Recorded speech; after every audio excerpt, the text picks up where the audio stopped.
alors, c'est un producteur de mochi. Donc, pour ceux qui ne voient pas ce que c'est qu'un mochi, alors je vais vous partager l'écran. Voilà, partage d'écran. On va partager l'écran de droite. Tac. Donc voilà. Pour ceux qui ne voient pas alors peut-être plutôt, ouais, comme ça, c'est bien. Comme ça. Voilà. Donc c'est des petites boules, c'est des desserts à base de, on va dire à l'intérieur, c'est soit de la glace, soit des pâtes, et autour, c'est de la pâte de riz. Donc c'est des petits desserts japonais. Et c'est assez tendance en France. Et donc, j'ai commencé à travailler avec un gars qui s'appelle Arthur Sade, qui produit en région parisienne des mochis et qui les distribue un peu partout. C'est par du bouche à oreille qui m'a connu. Et donc, en fait, on a bossé ensemble sur certains besoins au niveau de la gestion des commandes, au niveau de fichiers Excel et CSV qu'il recevait et qui devaient être traités pour être mis dans sa base de données Airtable où il a toutes ses commandes et voilà. Et ce gars est un entrant. Alors, qu'est-ce qu'il a dit, Jérôme? Ouais, c'est ça, c'est Xavier, il taffe, il joue, il fait toutes les choses en même temps, c'est ça, tout à fait. Donc, il s'est mis dans l'idée d'ouvrir des magasins à Paris. Et donc, il a créé des magasins sous une marque qui s'appelle Onizuko. Alors, vous allez voir, si vous tapez Onizuko, le gros problème, c'est qu'il y a un autre gars qui s'appelle Onizuka qui prend tout le référencement. C'est pour ça que quand vous tapez Onizuko, il vous ramène sur Onizuka. Si vous ne connaissez pas ce manga japonais, GTO, c'est un super manga japonais, j'adore. Donc, n'hésitez pas à voir soit les vidéos ou lire les mangas. Bref, c'est un aparté, mais moi, c'est marrant que je sois tombé dessus parce que c'était quelque chose que je regardais la série et je trouvais ça super cool. Donc, si vous tapez Onizuko, vous ne le trouvez pas. C'est un peu le problème de prendre une orthographe qui soit proche de quelque chose de connu. Voilà, Great Teacher Onizuka, c'est super, GTO. Mais si vous tapez Onizuko Mochi, vous allez pour le coup tomber sur son site qui est en construction, parce qu'évidemment, il a lancé ses magasins il y a quelques semaines, donc le truc est en cours. Mais vous pouvez trouver ces magasins rue de Turenne et rue du Vieux-Colombier, donc ils sont bien placés. Hein. Il est juste à côté de Place des Vosges. Rue du Colombier, c'est dans le 6e. Onizuko. Donc n'hésitez pas à aller dans ces magasins. Onizuko Mochi peut-être. Voilà, là, et puis l'autre. Ah oui, ouais, non, je sais pas où il est. Ah si, il est là, voilà. C'est ça. Donc voilà à quoi ça ressemble à l'intérieur. Il y a des photos, hein. Je vous montre un petit peu. Donc là, il y a les mochis. Voilà. C'est sympa, hein. Les boîtes sont très jolies. Et l'intérieur est sympa, donc vous pouvez venir déguster. Donc n'hésitez pas à y aller. Voilà. J'ai fini ma petite pub pour le business. Mais donc concrètement, à la base, lui, il est une usine de production et là, il ouvre des magasins. Et donc, c'est posé la question de la gestion. C'est posé la question de la gestion des plannings. Et donc, c'est quelque chose qu'il avait eu à faire dans une vie précédente où il était gestionnaire de pizzeria. Mais là, bon, voilà, il savait qu'il y avait des outils SaaS sur le marché connus pour faire ça. Il y en a un qui est très connu qui s'appelle Skello. Je ne sais pas si vous connaissez. Je vais vous le montrer. Qui a été monté d'ailleurs. C'est l'une des pépites du wagon. Skello. Ce sont des alumni du wagon qui ont monté ça et c'est la success story, on va dire, du wagon, très clairement. Un code promo pour les mochis? Ah bah je demanderai à Arthur, tiens, c'est une bonne remarque. Je lui demanderai des codes promo. Mais voilà, donc Skello, qui est un outil de gestion RH très poussé, vraiment cool, et qui est utilisé par des très grands groupes. Mais bon, ça coûte quand même 90 € par mois au minimum, et c'est peut-être 90 € par site. Enfin voilà, donc, ça peut rapidement devenir cher. Donc il m'a demandé est-ce que je pouvais lui construire un outil. ou au moins réfléchir au fait de fabriquer un outil. Donc c'est parti de ça, de nos discussions. Alors, le premier point, ça a été de se dire, bon, il a commencé à me parler de...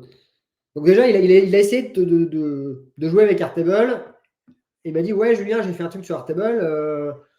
Faut que tu me dises ce que tu en penses. Et le problème, mais ça, je l'ai posté ce matin sur LinkedIn. Il est arrivé avec quelque chose de dégueulasse que je vais vous montrer tout de suite. Attention, ça pique les yeux. Il est arrivé avec... Pardon. Vive les gens qui se préparent pour leur live. Toc, toc, toc, toc, toc. Où est-ce que je l'ai mis? Là? Non. Là? Non. Ah bah alors, bravo Julien. Ah oui, c'est ça. Tac. Voilà. Il est arrivé avec ceci. Oula, excusez-moi. Je fais une bêtise. Voilà, c'est là qu'il faut grossir. Il est arrivé avec un truc dégueulasse comme ça, avec, il avait mis genre, les jours de la semaine, il avait mis des créneaux horaires, il avait mis des jours. Il avait mis des gens. Donc, quand tu commences à voir ça, bah oui, alors il s'est dit, voilà. Il avait des arguments.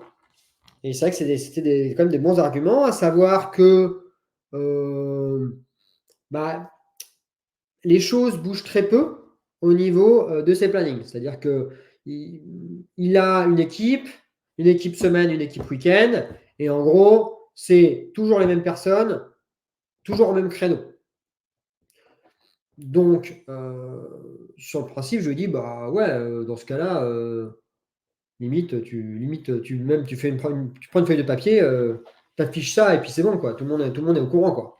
Ou tu fais un Excel, ou tu fais un QR code de ce truc-là et puis c'est bon, quoi. Et puis tu changes à la marge si les choses changent d'une semaine sur l'autre.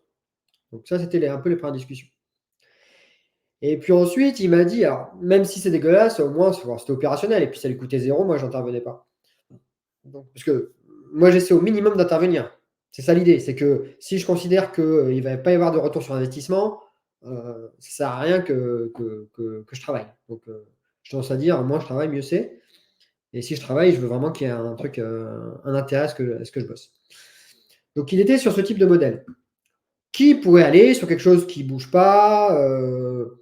Mais les soucis, c'est quoi? C'est que finalement, on a très peu de visibilité sur qu'est-ce qu'il en est d'Arthur, d'Alex, de Rémi, enfin de ces gens-là dans le temps. Et ce qu'il m'a dit par la suite, c'était par exemple que son père faisait les payes à la fin du mois et donc il devait voir un petit peu le temps de travail des différentes personnes. Donc il y avait une logique d'historisation. Pour pouvoir avoir dans le temps, il faut d'abord avoir l'historique pour pouvoir compter. Et puis, idéalement, il faut structurer les choses de façon à pouvoir facilement avoir le temps de travail de chacun pour que ça puisse faciliter le travail de son papa. Voilà. Donc, on est parti de là et on a vu que ça n'allait pas. Alors, j'ai essayé de faire un petit schéma whimsical pour vous montrer quelques trucs. Voilà. Donc, en gros, voilà ce qu'il y a. Je vais essayer de grossir encore. Voilà. Donc, il y a Arthur ou un hypothétique manager, j'en parlerai plus tard, qui doit, on va dire, définir des plannings la semaine prochaine et peut-être toute l'année, parce qu'il y avait des discussions de se dire est-ce qu'on ne va pas faire tout le planning de l'année d'un coup, puis après on gérera à la marge s'il y a des modifs. Et puis il faut que les salariés puissent accéder à ces plannings et notamment pouvoir dire au manager il y a un problème là. Et puis de l'autre côté, il y a le papa qui doit pouvoir faire les payes. Donc les questions qui se sont posées, où mettre les datas? Est-ce qu'il faut faire de l'Excel ou du Airtable? Alors, avec l'histoire de la paye, où finalement il va falloir aller sommer des temps de travail sur les différents salariés pour que le papa puisse faire la paye, la structure de base de données a l'air assez pertinente. Donc c'est pour ça qu'on est parti sur du du Airtable. Voilà.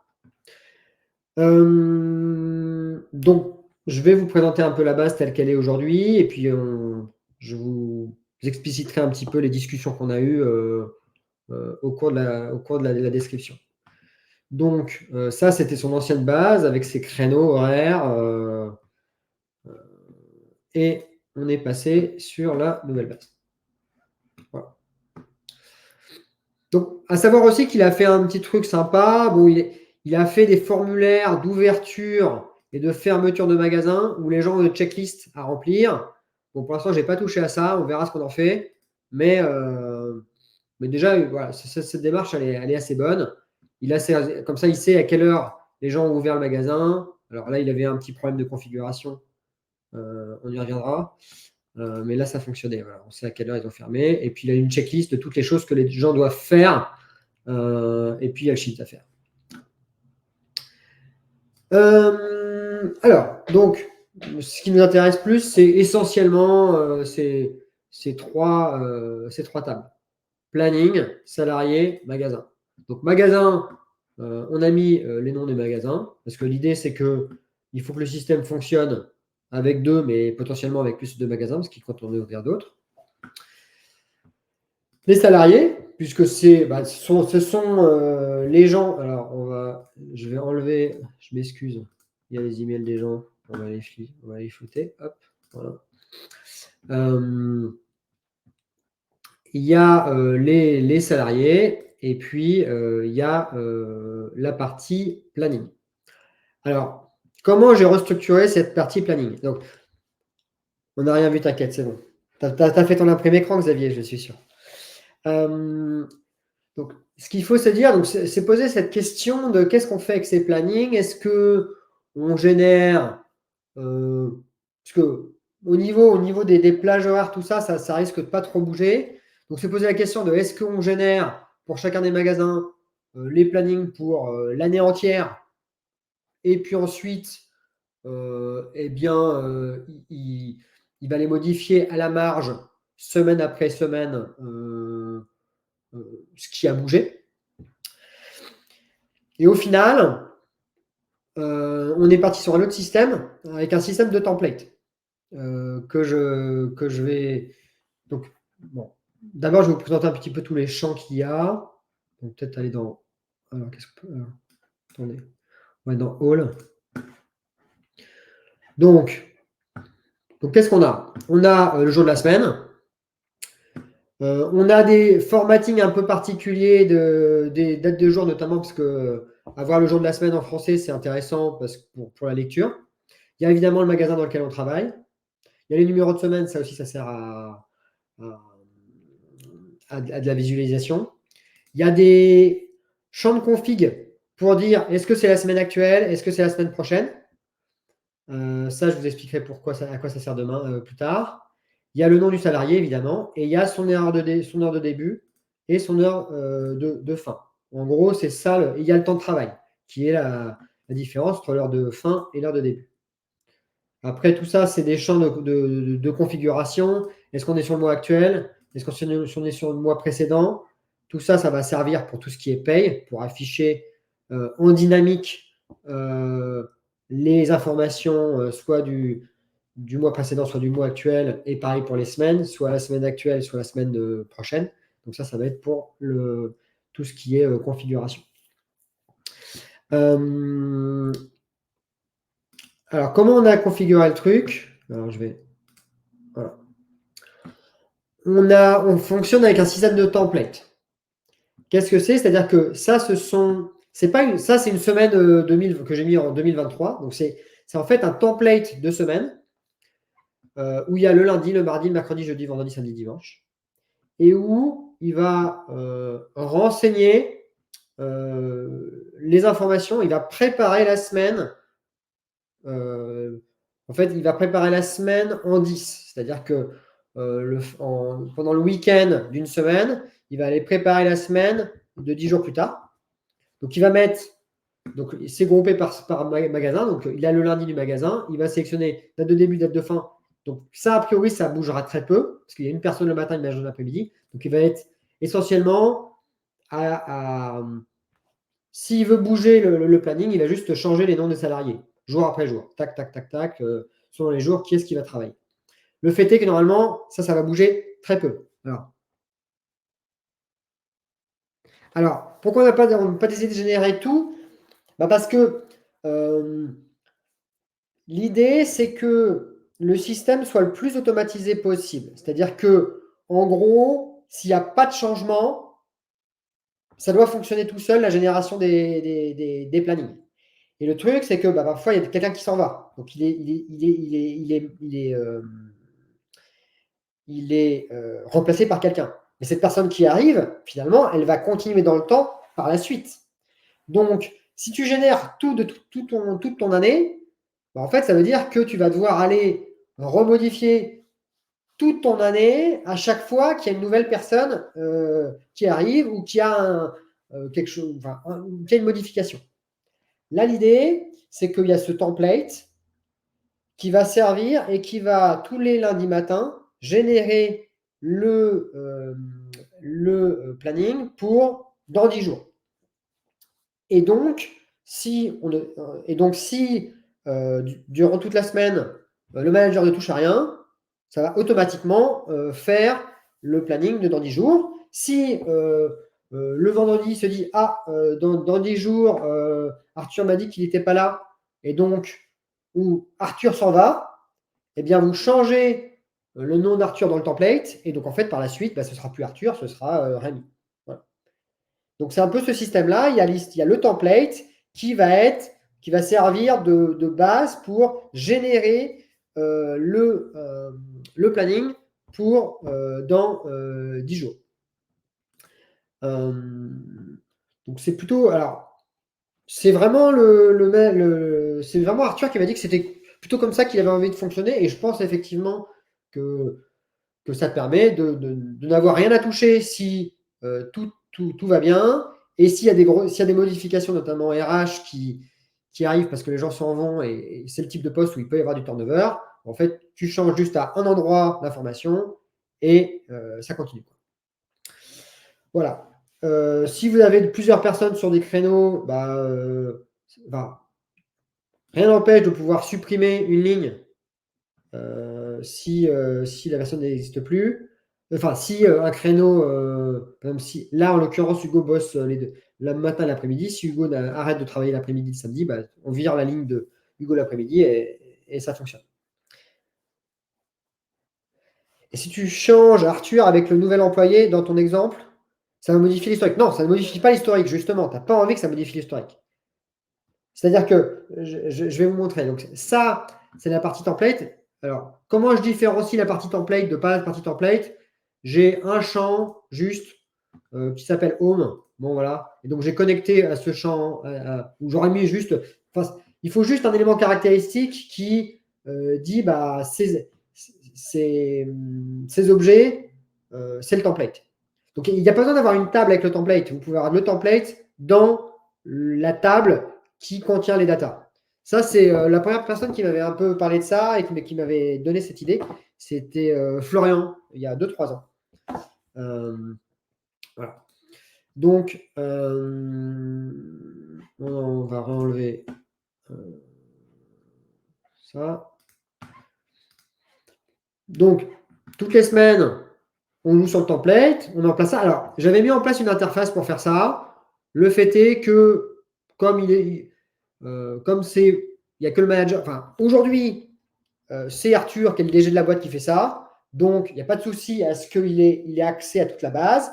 Demain, effectivement, si c'est un manager qui n'est pas le DG et qu'on veut bien séparer les choses, rien n'empêchera d'avoir, là, il y a déjà une interface, une espèce de planning comme ça, où il a juste la capacité de supprimer une ligne, enlever une ligne, et c'est tout. Et ensuite, les trucs se génèrent automatiquement sans qu'il ait accès au reste. Donc, c'est un petit peu l'intérêt des interfaces. Plus vous êtes nombreux dans une entreprise, plus les interfaces sont pertinentes. En l'occurrence, aujourd'hui, il est dans sa base, il est bien content. L'intérêt d'être dans la base, c'est qu'on a très vite accès à plein de choses. Donc, il y a ce template. Donc, c'est une première chose. Et qu'est-ce qui se passe? Alors, il n'y a pas que le template, il y a du make. Donc, on va aller trouver le make. Alors, attendez, on va aller chercher make.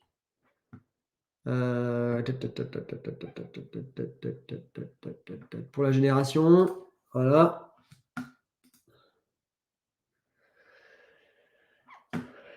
Il est où le coquin? Donc c'est ouais, génération de planning. Voilà, c'est ça. Alors, c'est très simple la génération de planning. Tous les mardis matins, je vais juste chercher l'ensemble des records qui sont dans ma vue template et je vais copier-coller le nom du magasin, le ou les salariés, les heures de début, les heures de fin.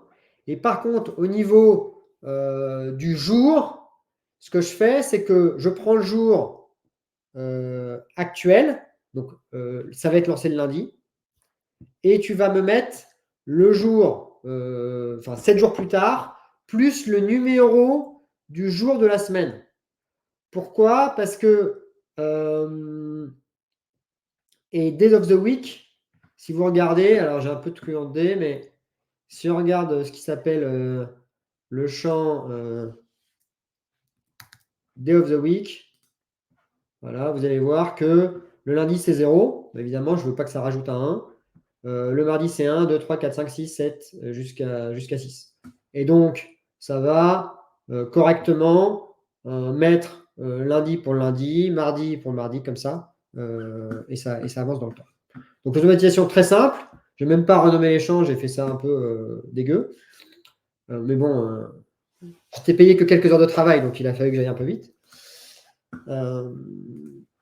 Mais si on voulait mettre ça, on met get template et create planning, quoi.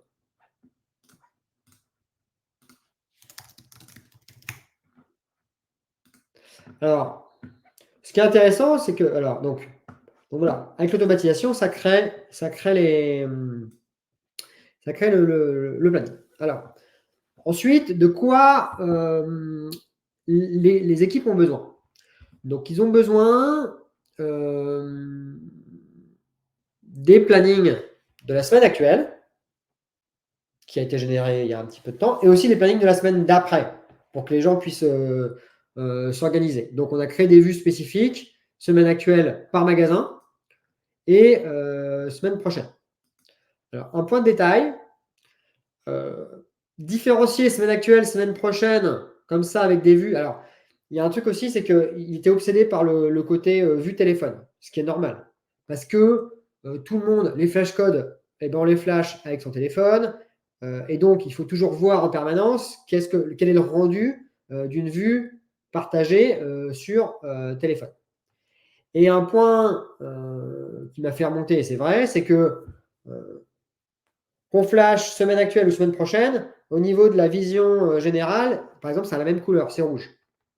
Donc, ce qu'on a fait, c'est que semaine prochaine, alors c'est semaine prochaine ou semaine actuelle, je ne sais plus lequel on a fait, on l'a synchronisé bêtement sur une autre base, semaine actuelle, juste pour que la vue partagée soit verte.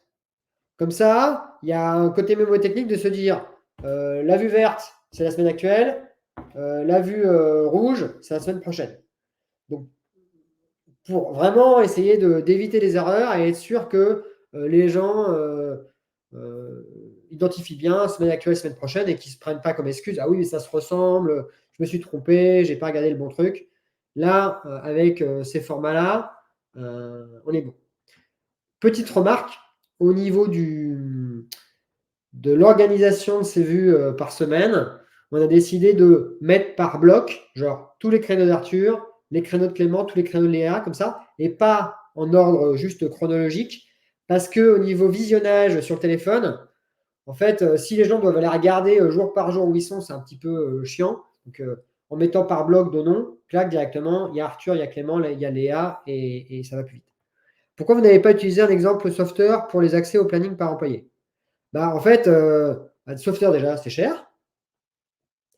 Et puis, c'est lent. Il faut que les gens, ils aient. Alors, c'est lent. Sur téléphone mobile, déjà, quel format, à quoi ça ressemble? Voilà. déjà, il faut concevoir, ça prend du temps, ça coûte de l'argent. Est-ce qu'on va avoir le même type de rendu alors, on pourra avoir un rendu peut-être plus clean. Mais là, alors, ce qui se passe, alors, j'ai posé la question du côté portail, parce que j'allais dire, sur le principe, comme c'est que de la lecture, tu pourras avoir même une interface Airtable. Hein. Ils créent leur compte Airtable et puis c'est tout. Hein. Alors, il m'a dit, quand les employés, enfin, c'est compliqué de demander à des gens de se connecter sur une application en plus. Voilà, c'est pas pratique. Lui, il préférait le plus light possible. Et le plus light possible, c'était voilà. En tout cas, en magasin, QR code. Et voire même, en fait, il a maintenant, ce qu'il a fait, c'est qu'il met même pas les QR codes vers les plannings. C'est QR code vers page Notion avec tous les détails et les informations sur comment on gère le magasin. Et dedans, il y a les liens vers les emplois du temps. Donc ça, d'un point de vue, on va dire, au quotidien. Et après, alors, c'est là où ça scale pas trop, et je suis d'accord, et là, il y a un software. Mais pour l'instant, il n'était pas chaud pour créer un software. Il y a cette logique de créer une vue planning semaine prochaine pour chacun des salariés. Mais ça, et ça, il le gère à la mano. C'est-à-dire qu'il duplique, il change le filtre et il vient mettre le. Alors, ça, c'est un point. C'est-à-dire que l'idée, c'était qu'on génère les plannings le lundi et le mercredi ou le jeudi, on envoie à la personne sur sa boîte mail son planning à lui pour la semaine d'après. Donc, pour ça, alors, effectivement, soit on peut directement lui mettre en dur son planning dans l'email, mais le problème, c'est que si ça bouge, c'est pas dynamique. Donc, l'approche la plus classique, c'est de faire des vues partagées spécifiques par personne pour la semaine prochaine. Et ensuite, on prend le lien de l'URL et on va le mettre, on va créer on va créer un email custom, là, comme ça, où on met le nom de la personne et puis on met son planning pour la semaine prochaine. Et il y a une automatisation qui vient envoyer le planning une fois par semaine, le mercredi. Voilà. Donc, alors, sur l'histoire du software, c'est vrai que moi, je fais pas de software. Donc, je suis pas en capacité de dire immédiatement, de m'imaginer quel rendu ça va avoir et combien de temps ça va me prendre. Ça, c'est très clair. Et donc, j'ai privilégié le côté pur Airtable et Make. Avec, c'est un défaut de pouvoir bouger. Après, c'est quelque chose, les gens, si ça bouge, ça va être, on va dire, une fois toutes les 3 semaines, quoi. Donc, de faire la petite démarche une fois toutes les 3 semaines, c'est pas horrible. Donc, autre point. Donc, au niveau des vues et de comment les gens accèdent à l'information, on a le planning qui est généré le lundi grâce au template qui est rempli un petit peu avant par le manager. Si le manager oublie, c'est pas grave. Il va y avoir le planning de la semaine prochaine qui sera fait. Il pourra changer directement en dur sur le planning de la semaine prochaine. Il y a les vues personnelles qui sont envoyées le mardi aux salariés, le mercredi. Voilà. Et après, alors, pour le père d'Arthur qui fait les payes, alors il y a 2 choses. Alors, je lui avais fait une vue comme ça par salarié, comme ça il peut voir combien de temps ont travaillé chaque personne sur chaque mois. Mais c'est assez lourd et donc lui, il préfère une vue simple avec juste le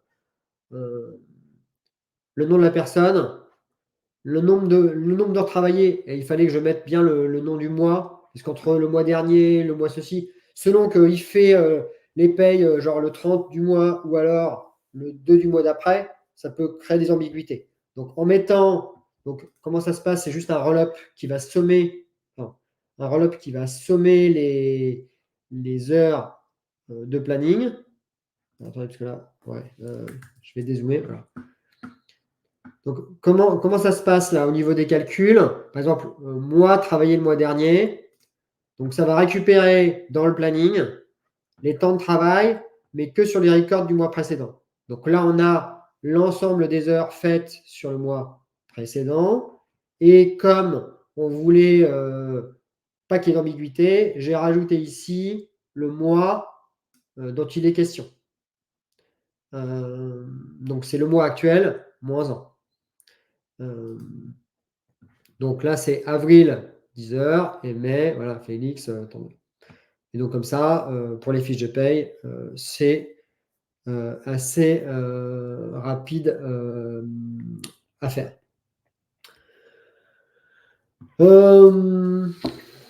Que dire d'autre? Au niveau du temps de travail total, pour faire ce système et puis les discussions et tout ça, on peut compter 3 heures. Voilà. Donc en 3 heures. Et alors, ce qui est bien, c'est que demain, ils ont un nouveau magasin. Et ben, ils rajoutent un nom ici.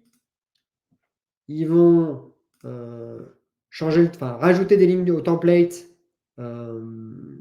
associées au magasin en question. Et ça tourne.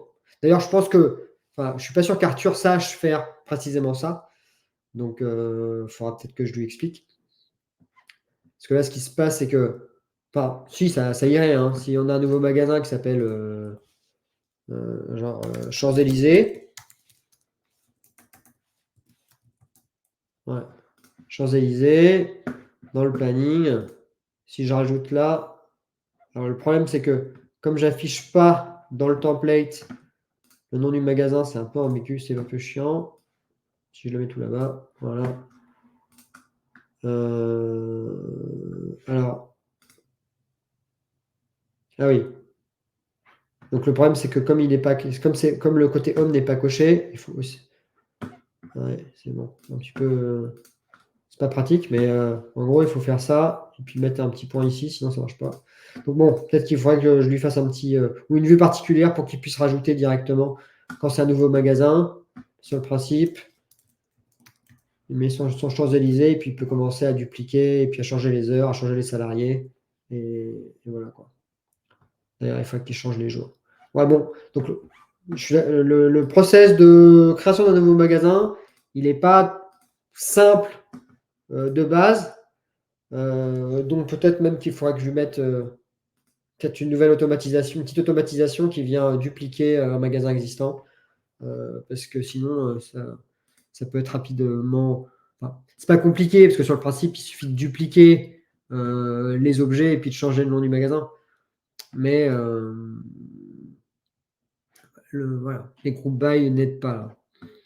Donc voilà. Bon. Non. Donc en tout cas, ce qui est important, c'est d'imaginer tous les, on va dire, les user stories, donc toutes les actions que les gens vont mettre à faire par rapport au système, et de se mettre à la place de la personne et de se dire est-ce qu'il est en capacité de le faire. Soit vous pouvez le tester, vous dire bah vas-y, s'il y a un nouveau magasin, qu'est-ce qui se passe pour toi? Est-ce que tu sais faire? Soit bah, généralement ça arrive au moment où la personne a ce problème. Au bout de 6 mois, il vous appelle hey, j'ai un nouveau magasin, je ne sais pas comment faire. Donc c'est là où vous passez une petite demi-heure avec lui pour expliquer ou pour mettre en place le système pour qu'ensuite il soit autonome. Donc voilà, c'est un peu l'idée. Je ne sais pas si vous avez des questions ou des questions de détail sur comment marche tel ou tel truc. Je ne sais pas si on va toutes les. Et donc au niveau des records, si on classe par ordre, vous voyez là, il y a ceux jour 2023 qui sont le template, qui s'arrête ici. Et ensuite, il y a les jours de l'année qui commencent. Alors c'est trié par. Voilà.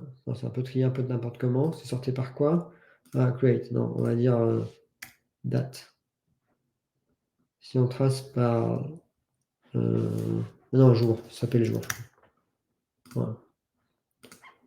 Si on trace par jour, bah voilà, il y a le template que j'ai mis en 2023 pour pas que ça gêne et qui est relié, comme je le dis, à Home. C'est la seule chose qui est reliée à Home ici. Et puis ensuite, tout le reste, c'est le planning en question.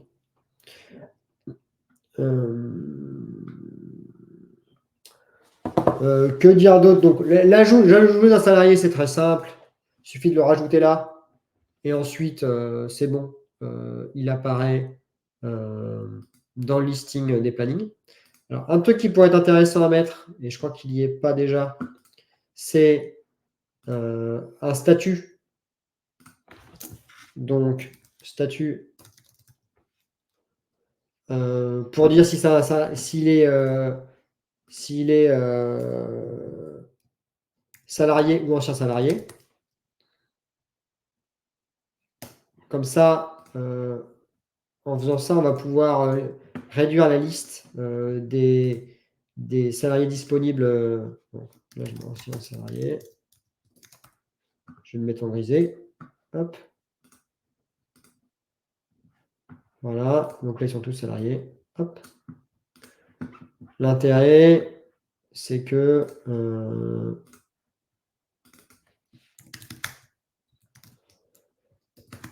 on va pouvoir.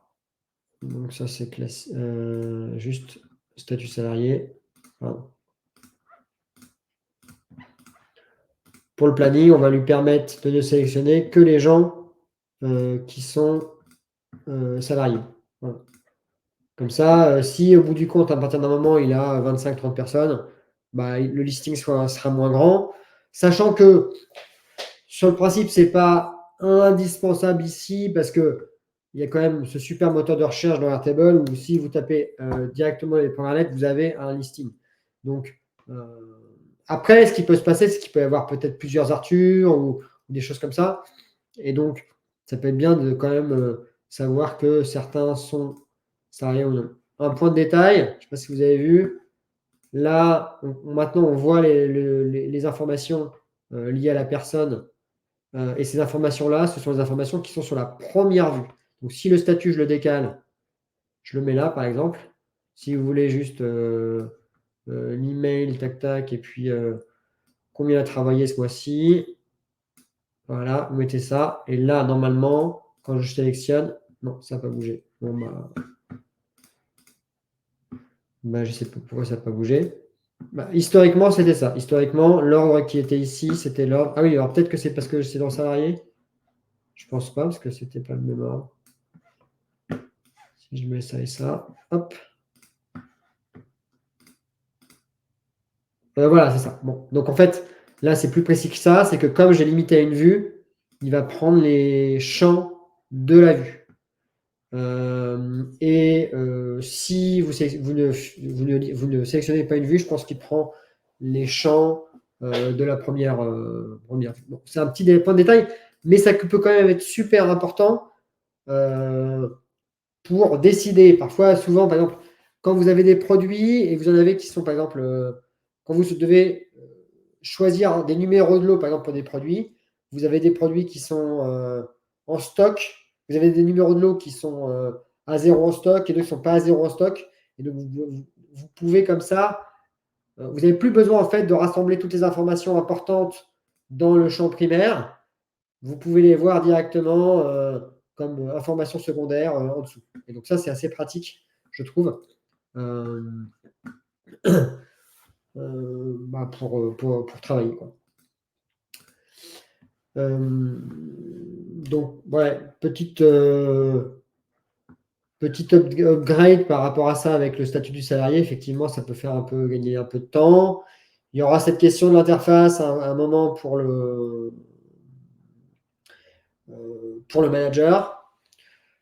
Cette histoire d'aspect de la vue dans le téléphone, c'est un gros point parce qu'aujourd'hui, dans les vues make dans les téléphones, ça ne ressemble pas du tout à un tableau comme ceci. Et donc, bah, faut vraiment faire attention à si ça a vraiment si c'est vraiment si le format est adapté, quoi. Systématiquement. Tester les interfaces. Et c'est vrai que quand vous avez en face de vous un chef d'entreprise qui a cette fibre-là d'expérience utilisateur, bah, tout de suite, il va recaler quelques petits points de détail de type l'ordre des. Pardon, ouais, pas là-dessus, mais par exemple, voilà, l'histoire de l'ordre des champs, de se dire bah, on va mettre Arthur d'un coup, puis Clément, puis Léa, au lieu de mettre dans l'ordre des dates.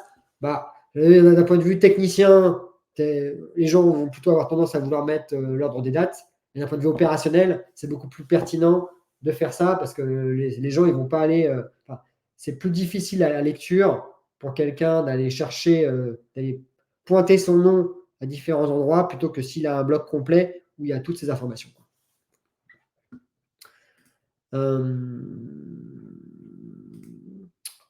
Voilà. Alors après, les questions vont se poser de qu'est-ce qu'on va faire de cette logique d'open et de close.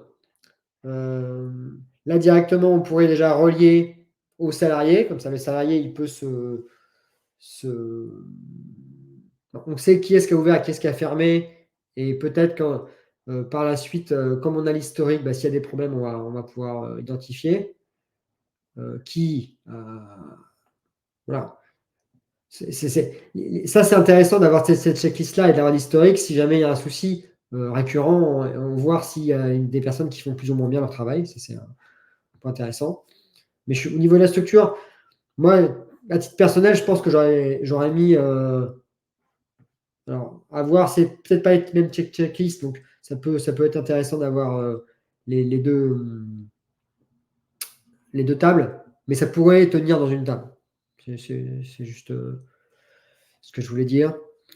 Que dire d'autre sur ce cas-là? Ce qui est cool, et ça c'est vraiment ce qui est intéressant avec les petites entreprises, alors c'est que les missions sont petites, mais on est dans le concret, on est dans l'opérationnel, ça va très vite, on apporte beaucoup de valeur. Là, alors, il y a toujours cette question de valeur ajoutée, de se dire est-ce que ça vaut le coup d'un point de vue financier? Là, quelques centaines d'euros pour ce système qui est en place et fonctionne. Voilà. La next step, pour le coup, alors, ce chef d'entreprise, et je trouve que c'est en fait ce qui marche le mieux, il est beaucoup dans une optique microservice, micro-outils pour des trucs super précis. C'est-à-dire que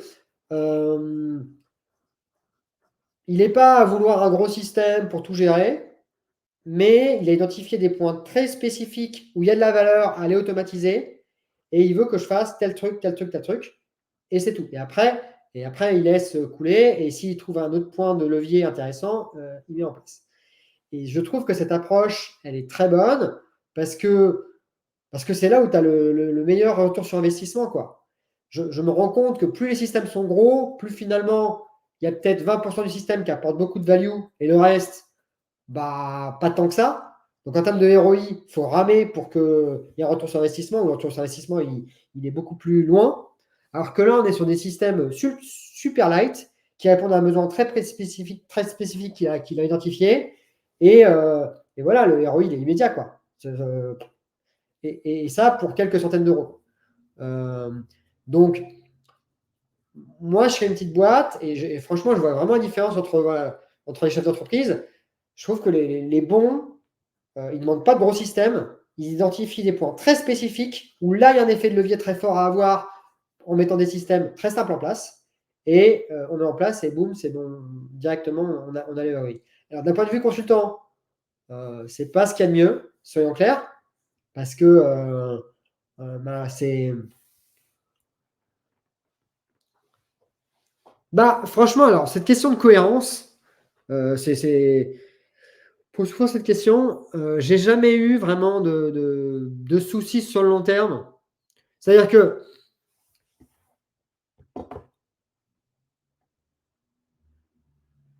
si tu veux, ce côté itératif avec des petites briques, moi, je trouve que bah, on s'en sort. C'est-à-dire que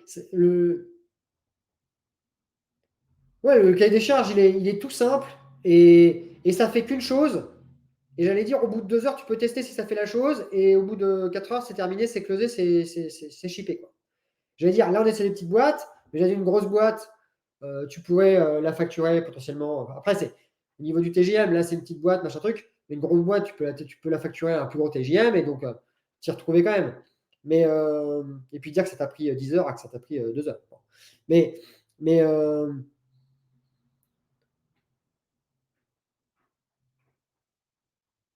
alors, le côté de se remettre la tête dedans, effectivement, ça c'est un vrai point. C'est un vrai point. Et donc, bah, pour moi, ça se chiffre, le fait de remettre les mains dedans. C'est vrai que c'est pareil, quand tu as des petits clients, bah, tu peux en avoir 10, 15 qui potentiellement peuvent te contacter. Et donc ça, en termes de charge mentale, ça peut être lourd.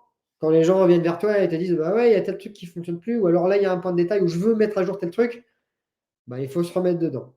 Ça, c'est très clair. Et il ne faut pas hésiter à chiffrer. Et voilà. Mais alors, se pose la question aussi de faire payer un récurrent à ces gens-là. Alors ça, c'est un point, tu vois. De se dire, bah, vous pouvez me rappeler à n'importe quel moment, je vais rentrer dans votre dossier. Bah, dans ce cas-là, ça vaut un peu d'argent, ça vaut 100 balles par mois, ça vaut quelque chose, mais pour que parce que en fait, cette espèce de disponibilité vis-à-vis de petites features qui sont demandées, cette disponibilité a un prix. Et, et moi, je me pose vraiment cette question-là, de se dire, ces petits clients qui demandent des petits systèmes, qui ne demandent rien pendant 2 mois ou pendant un mois, qui redemandent un petit truc, c'est assez dur à gérer d'un point de vue financier, c'est pas simple. Qu'est-ce que tu dis, Xavier? Le problème, c'est que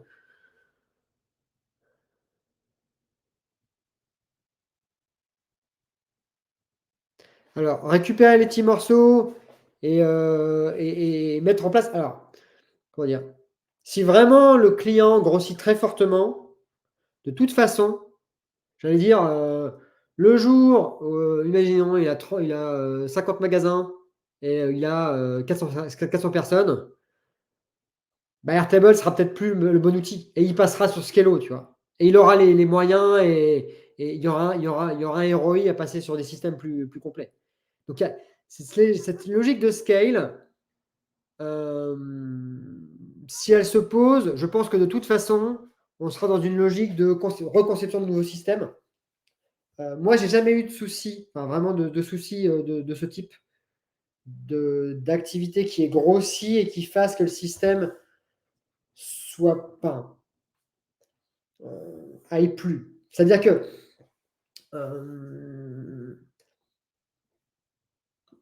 enfin, en tout cas, moi, pour l'instant, j'ai pas eu trop le cas.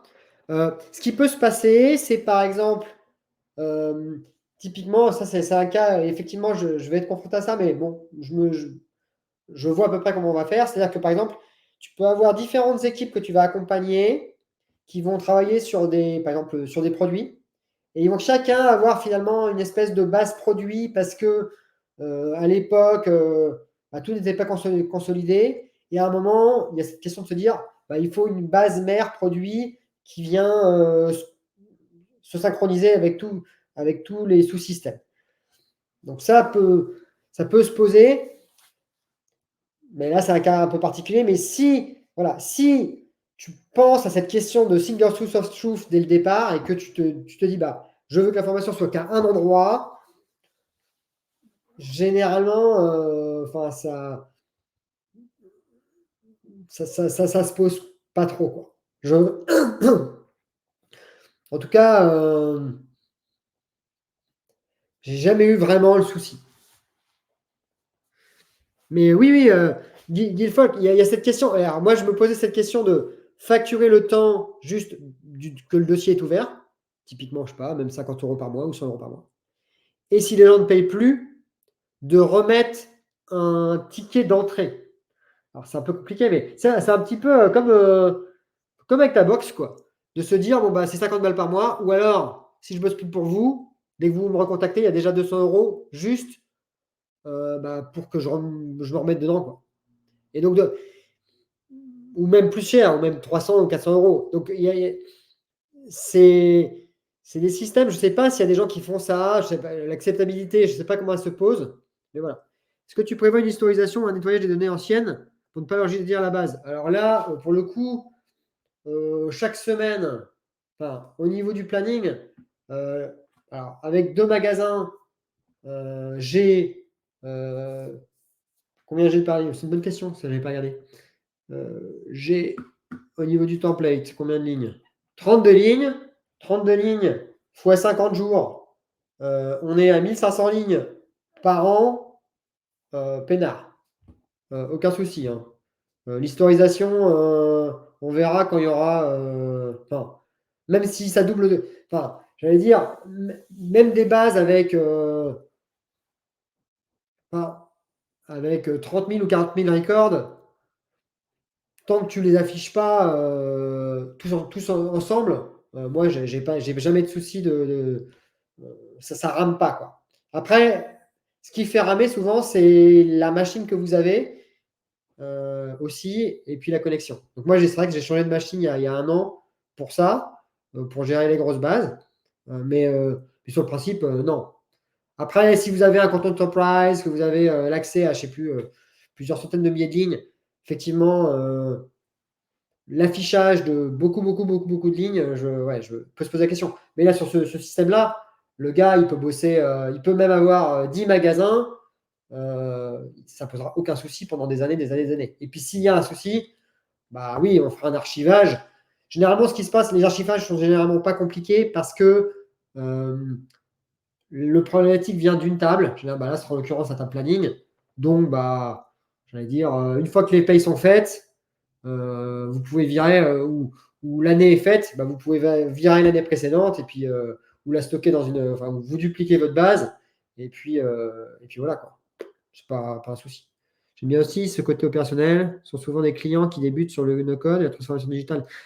Je suis absolument d'accord avec toi, Guild Folk Music. C'est-à-dire que moi, c'est ce que j'adore avec ce métier, c'est que les gens sont quand même intéressés par les outils, mais ils n'ont pas cette culture digitale, donc tu les accultures aux outils, ils apprennent un petit peu ce que c'est qu'une base de données, comment ça fonctionne. Alors, parfois, ils ont l'appétence, mais tu sens qu'ils ne vont pas accrocher. Puis parfois, tu as ceux qui accrochent vraiment, qui passent leur week-end, qui font une formation. Et moi, j'ai plusieurs clients qui ont fait la formation du wagon, qui ont fait d'autres formations, qui veulent devenir consultants peut-être un jour. Voilà.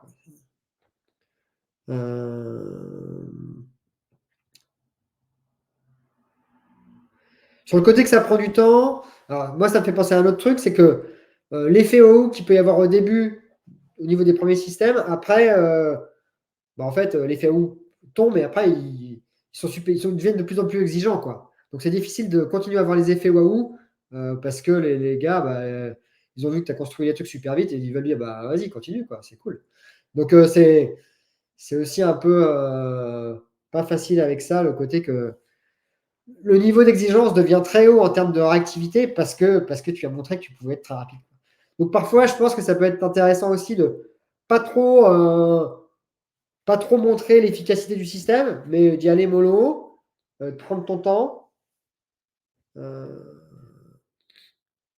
Ouais, j'ai mis, oui. Ouais. Et j'allais dire, d'un point de vue même purement système, ça se fait même en 1 heure. Mais la question de quelles étaient les vues dont on avait besoin. Enfin, j'ai passé plus de temps à discuter avec le gars qu'à coder, hein, ça c'est sûr. Ça c'est sûr. De se poser la question, est-ce que vraiment il faut faire le système? Et puis, il y a ce côté aussi que, et c'est pour ça que pour moi, les histoires des cahiers des charges en amont sur des gros systèmes, c'est du bullshit. Parce que rien que sur ce petit système, en fait, plus on avançait, plus il me donnait des informations, plus on affinait certains trucs, des points de détail qui faisaient que, au final, on arrive à un produit qui est tout de suite opérationnel et bon. Alors, même, j'allais dire, on ne sait pas. Là, parce que c'est tout neuf. Donc, finalement, on n'a pas encore de recul. On va attendre 2 semaines pour voir si vraiment ça fonctionne. Ouais, visio, ouais. Ouais, visio. On fait visio, partage d'écran, et puis c'est parti, quoi. Même quand je fais du coaching avec d'autres consultants, je fais du coaching je fais ma pub aussi. Je fais du coaching d'autres consultants parfois. c'est pareil, on partage d'écran et puis c'est parti, quoi. Donc, oui, ça marche très bien. Alors, tout ne peut pas se faire en co-design comme ça, en live, parce que quand ça prend, notamment les automatisations, quand il faut tester les API et compagnie, là, c'est plus ennuyeux. Et ça, je fais ça de mon côté. Mais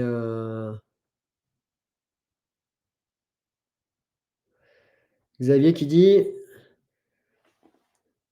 c'est pour ça, je suppose, que je faisais mes missions en shadow avec le client toujours pour qu'il puisse se rendre compte. Pourquoi en shadow? Je vois pas le côté shadow. Mais après, c'est ça un peu qui est problématique, c'est que c'est compliqué de leur expliquer que des petits détails peuvent faire qu'une mission peut prendre 1 heure, comme une journée, comme 2 jours. Parce que l'API elle est pourrie ou parce qu'il y a le module make. Et ça, c'est très compliqué à faire comprendre. Et c'est vrai que ça ne dépend. En fait, la value, elle est la même, mais le temps de travail n'est pas du tout le même. Donc en fait, ce ratio de retour sur investissement, il n'est pas du tout le même, quoi. Donc c'est pas simple dans ce cadre-là. Mais là, en l'occurrence, moi, c'est sur la partie automatisation que j'ai toujours pas mal de mal à chiffrer, justement pour ces questions d'API. Là, en l'occurrence, les systèmes comme ça, la structuration, je la vois très vite et donc ça va vite.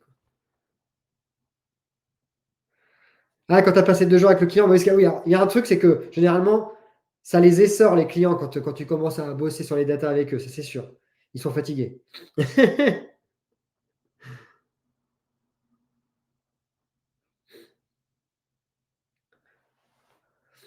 Ouais. Enfin bon, voilà. Je trouvais que c'était pas mal comme. Oui, il y a des gens qui veulent fliquer complet les gens qui travaillent, hein, bon, en l'occurrence, moi, c'est pas le cas. J'ai pas eu ce genre de problématique. Mais c'est vrai qu'avec le télétravail, les managers un peu fliqueurs, bah, ils ont cette approche-là, hein.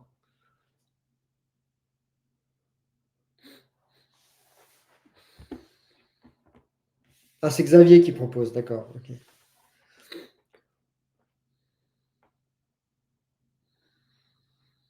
Bah, alors, il y a aussi ce truc-là, c'est je trouve que avec les petits clients, je pense que là, on parler de confiance. Alors, j'ai pas beaucoup d'expérience sur les plus gros, mais je sais pas, la question de la confiance, quoique non, c'est pas corrélé à la taille. Mais si vous faites, enfin, ça va tellement vite que et vous faites tellement plus rapidement que les SS2I du marché que rapidement les gens ils se posent plus la question, quoi. Ils payent ce que vous leur demandez de payer et comme déjà il y a un zéro en moins par rapport aux factures qu'ils payent au SS2I, voilà, c'est pas un problème. Mais moi, en tout cas, moi j'ai pas de problème de confiance ou de volonté de fliquer ou de suivre heure par heure ce que je fais. Enfin, si, il y a peut-être un client comme ça, mais sinon les autres, voilà, ils sont assez cool là-dessus, quoi. Et donc, mais, ça c'est un point. Si vous pouvez, choisissez vos clients. Ça impacte aussi la qualité de vos missions. Et donc, oui, mais bon, voilà, c'est des petites missions. C'est des trucs où voilà, vous sentez que vous faites bien votre travail parce que ça va très vite et vous apportez beaucoup de value. Bon, ça remplit pas non plus le portefeuille. C'est un peu le problème. Mais voilà. Donc, la question du business model à avoir avec ces petites boîtes pour s'en sortir, est-ce qu'il faut mettre un petit récurrent tout le temps décorrélé de travail pour dire bah, je bosse avec toi, mais voilà, pour que je m'en sorte, il faut qu'il y ait quand même un petit récurrent. C'est un truc encore que je sais pas. Mais ça se pose comme question parce que moi, j'ai que des clients de long terme en fait. J'ai que ça. Parce que je me positionne vraiment comme un espèce de CTO, un assistant du directeur des opérations ou l'assistant du gérant, la petite main technique. Et en plus, moi, je m'implique un peu dans les process plus généralement. Moi, je déteste. Enfin, ça m'arrive pas parce que voilà, quand les gens arrivent avec leur cahier des charges, il faut que je fasse le truc et que je me taise. Ça, je peux pas, quoi. Je suis obligé de mettre mon nez dans les process. Et aussi parce que le fait de mettre ce type de système impacte les process obligatoirement. C'est obligé. Même si ça s'adapte au process, il y a quand même des améliorations potentielles sur les process qui peuvent se mettre en place. Et donc, je suis obligé de discuter de ça. Et donc, ouais, moi, je suis là sur le long terme. J'ai un rapport assez affectif à mes clients. Donc, ça, c'est sûr. Ouais, ouais, bah, ouais, ce que tu dis, bah, ouais, il faut que j'y pense. Il faut que je réfléchisse à ce type de modèle récurrent. Pour mes petits clients, ça pourra pas être des grosses sommes. Peut-être qu'il faudrait que je mette 50 ou 100 euros par mois. Alors après, je sais le discours qu'ils vont avoir. Ils vont dire, bah ouais, mais Julien, mais ça fait que le Airtable, il est plus à 20 euros par mois, mais il est à 120 euros par mois. Là, ça devient très cher. C'est vrai que je vais avoir du mal à leur répondre là-dessus. Mm. Euh, mais ce qui est sûr, c'est que la réactivité a vraiment un prix. Et c'est vrai que le chiffrer, ça, ça, c'est un truc. Parce que quand tu appelles une SS2I pour faire un truc, ils vont te dire, bah, enfin, moi, je l'ai vu dans certains de chez certains clients. Ils vont dire, bah, on prend rendez-vous dans une semaine pour discuter du problème. Et puis, peut-être que je le ferai pendant 2 semaines après. Et donc, ça bloque beaucoup de choses. Et là, le fait que les choses sont faciles, accessibles, bah, les gens ont un problème. Moi, je le fais dans les 48 heures, quoi, généralement. Au détriment un petit peu de la cohérence de l'emploi du temps. Et donc, ouais, ça c'est un truc. Il faudrait que je réfléchisse. Parce que c'est vrai que c'est plus confortable quand tu as un client qui te prend 4 jours par semaine. Je pense que le rêve, c'est d'avoir un client qui te prend moins, ouais, 3 jours, 4 jours par semaine et un jour pour faire tous les autres. Ça va être assez cool, quoi. Mais bon, voilà. Donc, si quelqu'un veut me prendre 4 jours par semaine, j'ai peut-être un gros client qui potentiellement va peu à peu aller dans ce modèle-là. Mais oui, je pense que c'est assez cool comme d'avoir un client ou deux, enfin, ou deux clients, genre 2 jours, qui te prennent 2 jours à l'année. Et après, autre chose. Voilà. Ouais, moi, bah, il y a un consultant que je connais qui a 4 jours par semaine avec le même client. Et ça, c'est cool. À l'année. Et puis, à côté, il fait ce qu'il veut le dernier jour de la semaine, quoi. Ça, c'est assez sympa. Mais après, on peut quand même s'en sortir avec beaucoup de clients. Et c'est vrai que bon, j'ai pas de point mort, enfin, j'ai pas de trou parce que quand même, les clients, ils demandent des choses un peu en continu, quoi. C'est c'est aussi l'avantage, c'est que tu as quand même pas mal de. Enfin, tu te retrouves pas d'un coup avec plus rien, quoi. Jamais, jamais, jamais, jamais. Ça n'arrive pas, quoi. Tu as généralement plus que tu ne peux faire que rien, quoi. Voilà. Bon, quelle heure il est là? Parce que ça fait un petit moment qu'on discute. Il est 14h09. Bon, bah, j'espère que ça vous a intéressé. Si vous avez des questions, n'hésitez pas à me les poser sur LinkedIn. Si, si ça vous intéresse d'avoir du coaching sur les missions que vous accompagnez et que je vous donne mon avis, n'hésitez pas. On peut faire des petites heures de coaching. Je trouve ça intéressant aussi. Bah, on apprend des choses. Si vous êtes un peu junior, bah, parfois ça peut valoir le coup de prendre une heure de coaching sur un système qu'on a créé. Ça peut valoir le coup. Et en plus, ça peut donner des idées et ça peut faire gagner du temps. Donc en fait, le coaching peut être remboursé quasiment directement. Et puis voilà.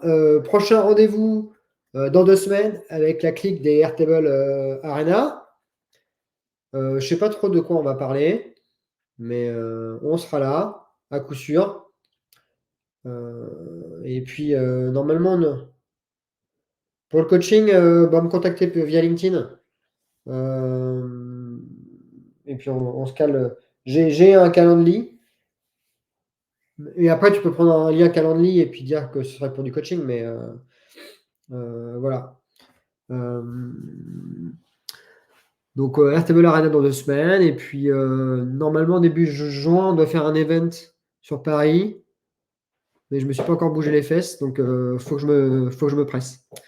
Voilà, bon, bah, merci à ceux qui étaient là. Merci à Stellaz là, qui vient de dire merci. Et puis, bossez bien cette semaine. Partagez bien votre goût pour les outils no code, pour tout ce qui existe. Et puis à très vite. J'aurais pu enlever ça pour dire allez, bonne fin de semaine. Bye bye.